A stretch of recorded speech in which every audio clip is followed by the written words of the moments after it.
যুদ্ধবিধ্বস্ত ফিলিস্তিনে দেখা দিয়েছে ভয়াবহ খাদ্যের অভাব। সবচেয়ে করুণ অবস্থা গাজায়। শিশুদের দেহ হাড্ডিসারে পরিণত হয়েছে, মায়েদের বুকে আর দুধ নেই। যতদূর চোখ যায় ধ্বংসস্তূপ আর ক্ষুধার্ত মানুষের হাহাকার। গেল ২২ মাসে ফিলিস্তিনের যাদেরকে গুলি কিংবা বোমা ফেলে হত্যা করা সম্ভব হয়নি, তারা এখন মরছে ক্ষুধায়। শিশুদের মুখের দিকে তাকানো যায় না, পুরুষের দাঁড়ানোর মতো শক্তি নেই, নারীদের দেহ অবশ হয়ে গেছে। কখনো কখনো ইসরায়েলি হায়েনার দল ত্রাণের লাইনে গুলি করে ক্ষুধার্তদের হত্যা করছে। ফিলিস্তিনিদের এমন করুণ পরিণতি দেখে বিশ্বের বিভিন্ন দেশের মতো হাজার মাইল দূরে বসে বাংলাদেশিদেরও মন ডুকরে কেঁদে উঠছে। সর্বস্তরের বাংলাদেশিরা ইসরায়েলের বর্বর হামলার প্রতিবাদ করছে। ভূ রাজনীতি আর হাজার মাইল দূরত্বে থেকে বাংলাদেশিরা ইসরায়েলিদের বিপক্ষে কি করবে? তবে গাজার নিরীহ মানুষের দুর্দশা লাঘবে ও সাহায্য পাঠাতে অনেক বাংলাদেশি কাজ করছে।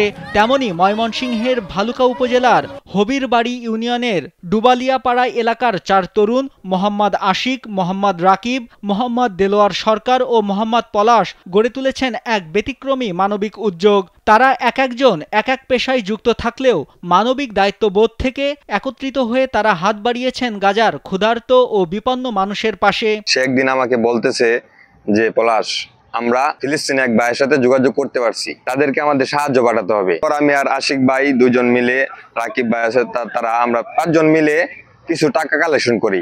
এই ৫,০০০ মনে করেন আমাদের বায়ানচারি ভাই ব্রাদার তাদের কাছ থেকেই আশিক ভাই ৫,০০০ টাকা পাঠাই। পাঠানোর পরে ওইখান থেকে তারা ভিডিও ফুটেজ করে মানে যে খাবারগুলো কিনছে ওইগুলো আমাদেরকে দেখায়। তো আমাদের তাদের প্রতি আরো বিশ্বাসটা বেড়ে যায়। তারপর আমরা এটার ভালো বড়ভাবে শুরু করি। এই উদ্যোগের সূচনা হয় মোহাম্মদ আশিকের হাত ধরে। ইনস্টাগ্রামের মাধ্যমে এক ফিলিস্তিনি তরুণের সঙ্গে যোগাযোগ করে তিনি প্রথমে যাচাই করে দেখার জন্য ৫,০০০ টাকা পাঠান। ভিডিও কলে নিশ্চিত হয়ে দেখেন অর্থ সঠিকভাবে খাদ্য কেনায় ব্যবহার হচ্ছে।